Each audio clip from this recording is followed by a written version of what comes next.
Gua suka banget sama Redmi Buds 4 Pro. Dari kualitas suara, ANC, dan transparency mode-nya itu udah bagus untuk sebuah TWS 1 jutaan.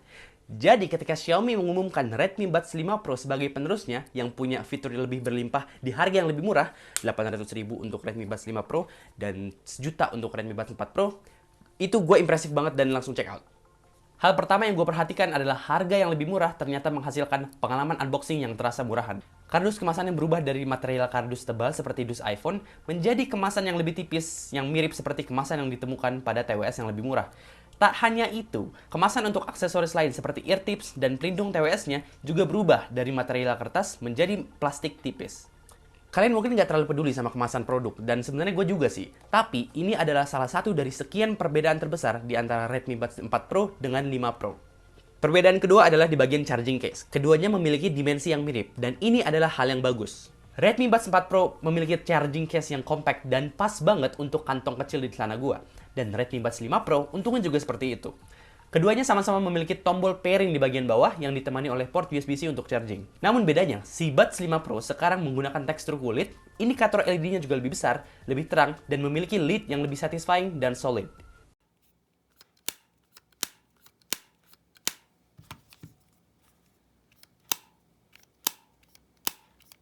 Dukungan Google Fastpair juga menjadi salah satu upgrade yang paling signifikan.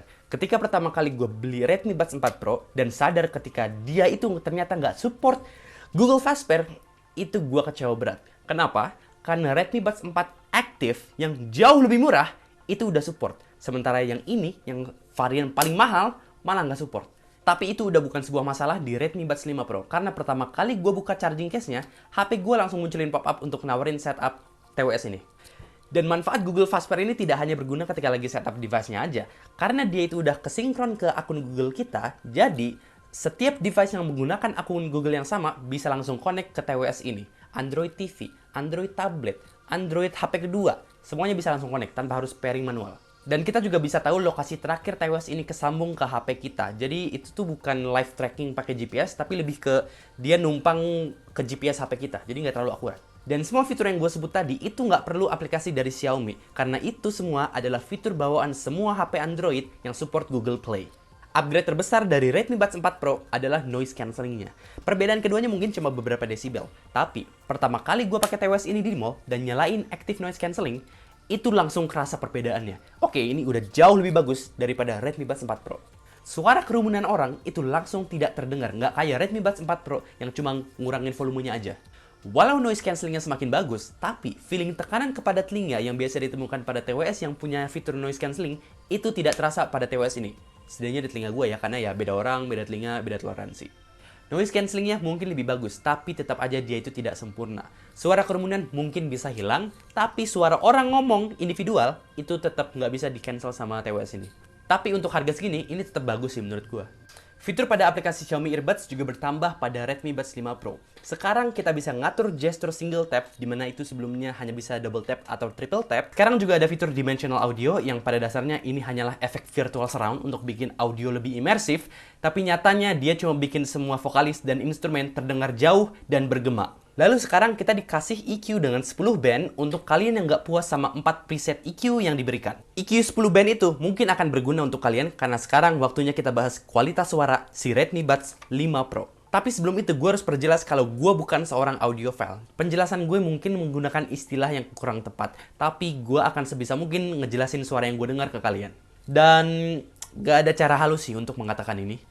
Kualitas suara Redmi Buds 5 Pro itu lebih jelek daripada suara Redmi Buds 4 Pro. Dari detail, vokal, instrumen, separasi, soundstage, semuanya itu downgrade dibandingkan generasi sebelumnya. Yang upgrade itu cuma di sektor bass, tapi itu menurut gue nggak penting kalau semuanya malah makin lebih jelek. Pertama kali gue dengerin downgrade kualitas suara di TWS ini, itu bukan lagi pas denger musik, tapi dari suara indikatornya. Jadi Redmi Buds itu punya suara indikator ketika kita lagi pasang TWS-nya di telinga kita. Dan dari suara itu aja, perbedaan kualitas keduanya itu sudah terasa.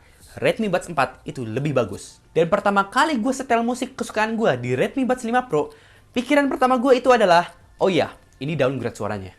Di lagu Perfect Night oleh di sebelum bagian chorus itu ada pukulan drum snare yang cukup rapid. Jadi kayak tak tak tak tak tak tak tak. Di Redmi Buds 5 Pro, suara drum snare itu terdengar lebih jauh, tidak detail, dan gua sampai nggak bisa ngitung ada berapa pukulan snare-nya. Vokalis terdengar lebih mundur, dan backup singer juga terasa lebih mendem. Tapi bassnya semakin terasa. Jadi kalau kalian itu seorang basshead, ini mungkin suara yang kalian lebih suka. Tapi buat gua, nggak deh. Di lagu Attention oleh Charlie Puth, yang dimana itu lagu yang dominan banget dengan bass, Redmi Buds 5 Pro yang unggul di bass pun tetap kalah suaranya dibandingin Redmi Buds 4 Pro. Di mana si Redmi Buds 4 Pro itu punya volume yang konsisten di sepanjang lagu. Redmi Buds 5 Pro itu suara vokalisnya bakal turun sementara ketika ada hentakan bass. Dan di sebuah lagu yang dimana sangat dominan dengan hentakan bass tersebut, suara Charlie Puth itu jadi naik turun. Dan walau bassnya lebih kerasa, tapi detailnya tetap lebih jelek dibandingin Redmi Buds 4 Pro. Dan gua sampai males denger lagu Attention di Redmi Buds 5 Pro. Sejelek itu.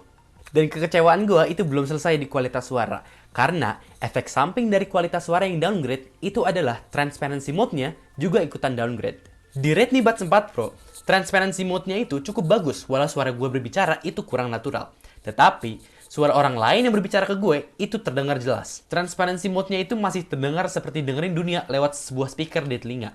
Dan jelas tidak senatural TWS kelas atas kayak AirPods Pro. Sementara di Redmi Buds 5 Pro, suara gue berbicara itu terdengar lebih natural. Tapi, suara orang lain yang berbicara ke gue justru malah lebih mendem dibandingkan Buds 4 Pro. Sampai-sampai, gue yang biasa nyalain mode transparansi ketika mau ngomong dengan orang, jadi lebih sering mencabut satu earbud dari telinga ketika lagi pakai Buds 5 Pro. Kalian ingat kan tadi pas gue bilang transparency mode di Buds 4 Pro itu masih seperti dengerin dunia lewat sebuah speaker di telinga? Ya, di Buds 5 Pro juga seperti itu. Tapi bayangin speakernya itu lebih jelek. Gue ingin melenceng sedikit untuk membahas keputusan Xiaomi bikin Redmi Buds 5 Pro itu lebih murah 200.000 dibandingin generasi sebelumnya.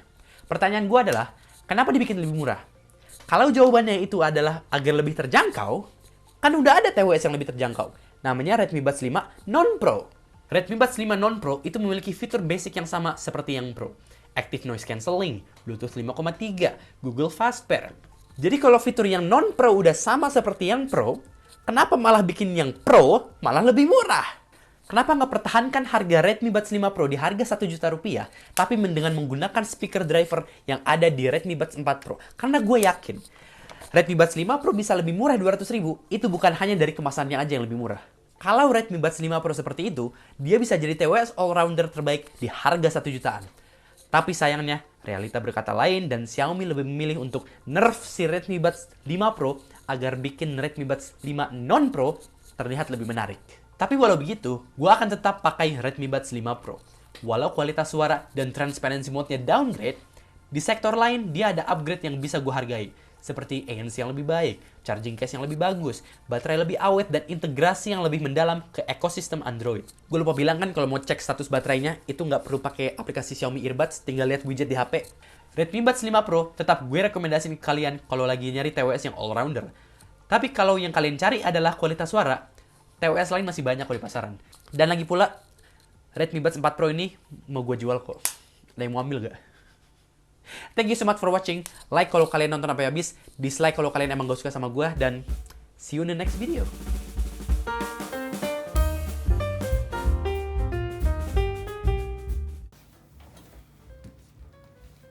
Ha! Di sebelum bagian chorus itu adalah pukulan